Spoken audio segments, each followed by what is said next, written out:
What? Yeah.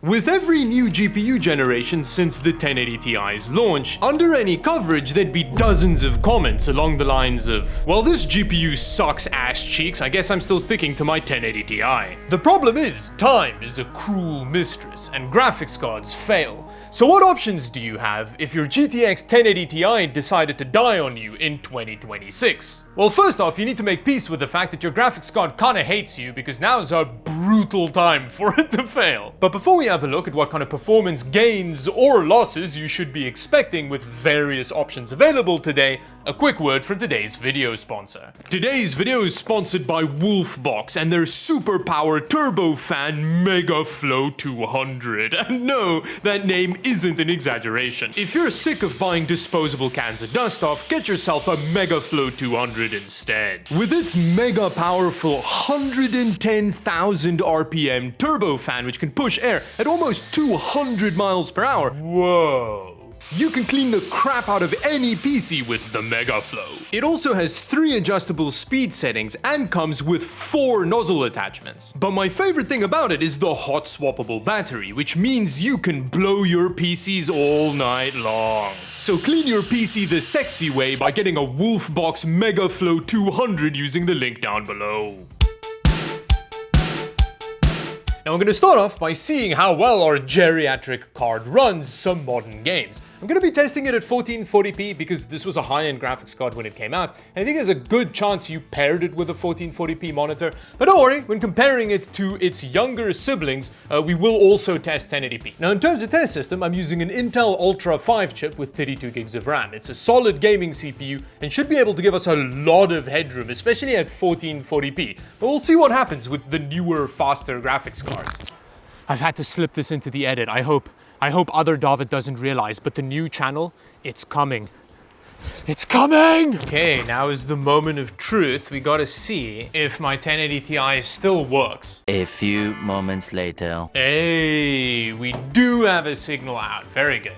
Ooh, straight off the bat, there is lots of power draw happening. It does not struggle with this game at all. We're borderline running into a CPU bottleneck here, so that's interesting. We might actually have this be the result for every GPU. Having said that, the frame pacing's very good. Look at how smooth it is. Oh my god. I mean, this kind of illustrates the point of this video perfectly, that the 1080 Ti's are getting real old and long in the tooth.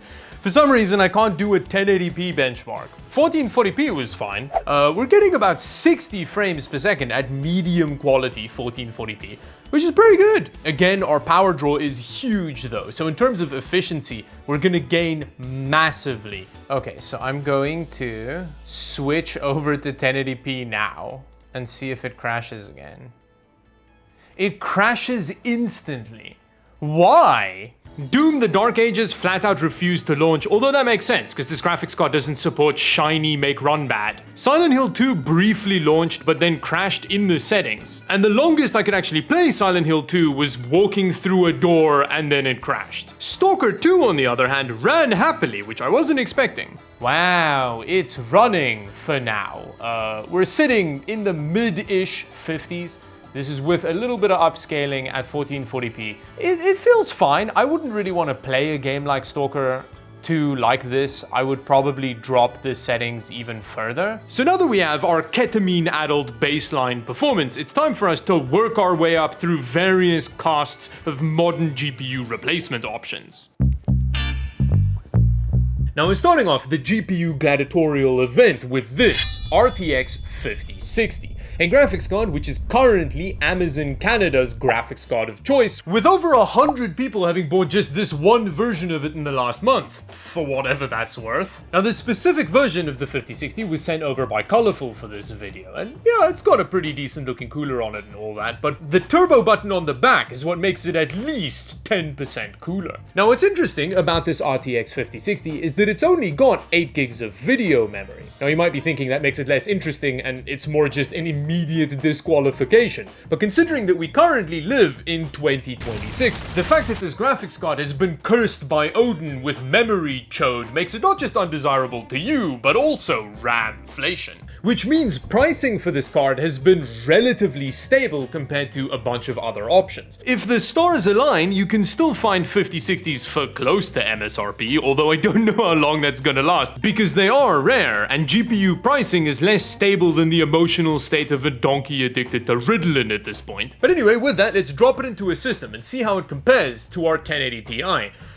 That's not one of those. I should have pointed over there. Paint my belly pink and slap me silly, because the 5060 is actually performing better at CS2 at 1440p than the 1080 Ti was. I thought CPU bottleneck was already happening, but apparently not. However, the 5060 clearly was, because dropping the resolution to 1080p didn't gain us any frame rate. Now you're gonna have to do more naughty things to my tummy, because I didn't expect the 5060 to already be this much faster than the 1080 Ti. And not only is it this crazy performance jump, but the 5060 is doing it at almost half the power draw. The 5060 also manages to run Doom the Dark Ages, although at 1440p very poorly. We're running headfirst into our memory chode here, a problem that clears up nicely at 1080p. And then again with Stalker 2 we're seeing an absolute shellacking at both resolutions. And what's kind of funny to me about the Stalker 2 performance is that the reason that it's kind of playable on the 1080 Ti is because AMD was nice enough to bestow their upscaling on this old Nvidia GPU. But either way, even if you replace your beloved old graphics card with a 5060, you're gonna get a big performance, efficiency, and feature jump. And we still have a long way to climb up our GPU ladder, so strap on, I mean in.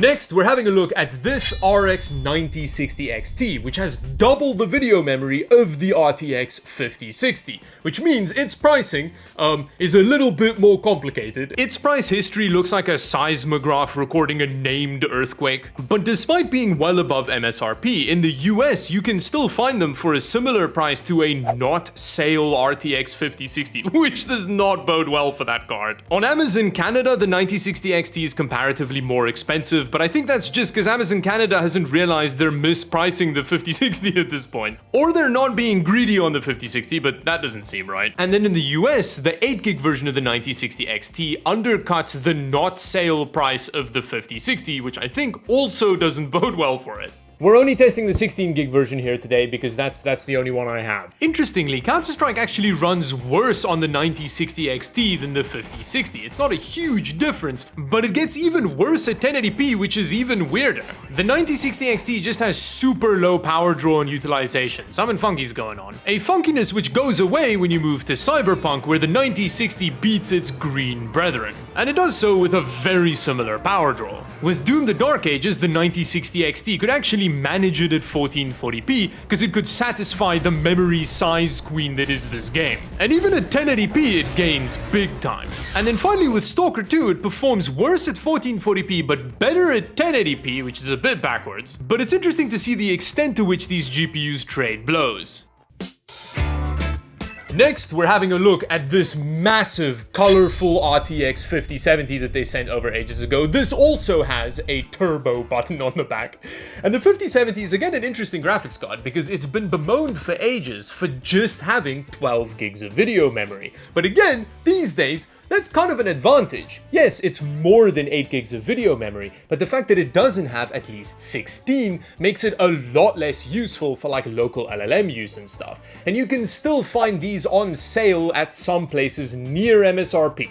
I don't know how long that's going to keep happening for, but it is something that we still have that. Although likely not for long, because the one card that isn't on sale is well above MSRP. And this price inflation doesn't really make sense to me because there's still a lot of stock available. Although I guess that's a good thing. People shouldn't willingly hook their teats up to a milking machine so aggressive it would make Mr. Krabs uncomfortable. Big surprise, the 5070 runs head first into that 4 400 frame per second cap. But like the 9060 XT, it actually loses some frame rate going to 1080p. Now with Cyberpunk, even at 1440p, we're kind of starting to run out of frame rate headroom with this engine. The settings used to accommodate our old Lyme's disease sufferer is really starting to not make sense here. And with Doom the Dark Ages, the 5070's 12 gigs seems to be enough because it runs the crap out of it at both resolutions. Our power draw is a definite step up, but it's still lower than the 1080 Ti, which means the Arson connector should still be able to manage here. And with Stalker 2, we've officially run into a CPU bottleneck. Dem NPCs just curb stomping our poor little Ultra 5.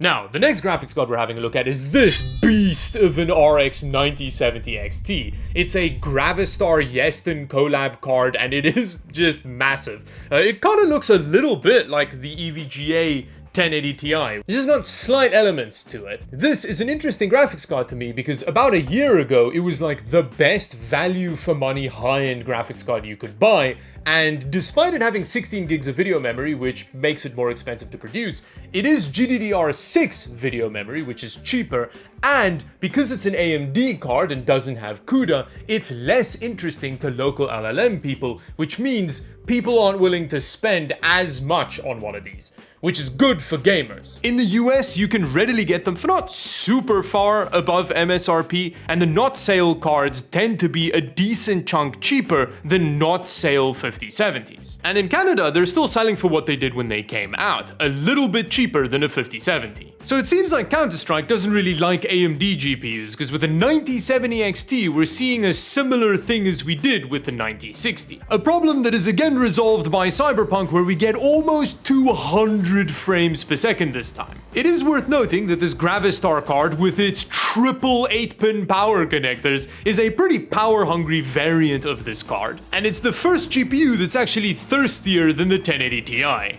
Doom the Dark Ages also gets demolished by the 9070 XT at these settings. And then finally, Stalker 2 also gets a higher frame rate here than it does with the Nvidia cards, which is interesting. Now this is still very much a CPU bottleneck, which does get alleviated when you wander into the woods with no NPCs around. Either way, the 9070 XT is in a different universe to the 1080 Ti, as you'd hope, because there's like an eon between the two of them. And then finally, we're having a look at what I'd say is probably the closest modern equivalent to the GTX 1080 Ti. It isn't a modern equivalent of it because, well, it's an RTX 5080, and there ain't no 5080 Ti, so what can you do?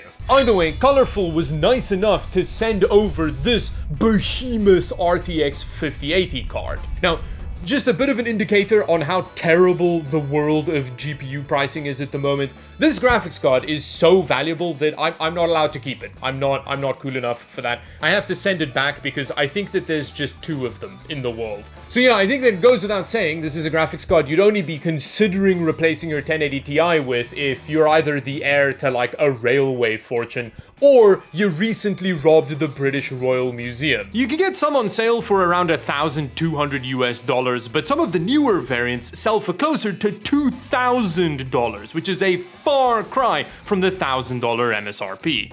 Interestingly, the 1080 Ti's $700 MSRP from 2017 is worth about $1,000 today, which is still cheaper than the MSRP of the 5080. Weirdly, the 5080 ran slightly better at Counter-Strike than the other graphics cards, something that's not weird for Cyberpunk, where we hit 200 frames per second at 1440p, which seems to be around the limit of our CPU because we're starting to see drops in GPU utilization. To get around the bottleneck, I decided to test it at 4K Ultra settings, where it does open up its lead to the 9070 XT. In other news, it seems like Doom the Dark Ages really loves AMD GPUs because that performance difference is not great for the 5080 considering what it costs. Now with Stalker 2, obviously we've got the CPU bottleneck bit, but when you run out into the wilderness, the frame rate actually doesn't get as high as with the 9070 XT. I thought maybe this had something to do with me using FSR as opposed to DLSS, but when I switched over to DLSS, it didn't make any difference to the frame rate. Which means we've looked at all of the graphics cards I'm gonna test in this video. Let me know in the comment section down below which one you would replace your hypothetical dead 1080 Ti with. On your way down to comment, subscribe to the channel, like the video, and until the next video, thank you very much for watching.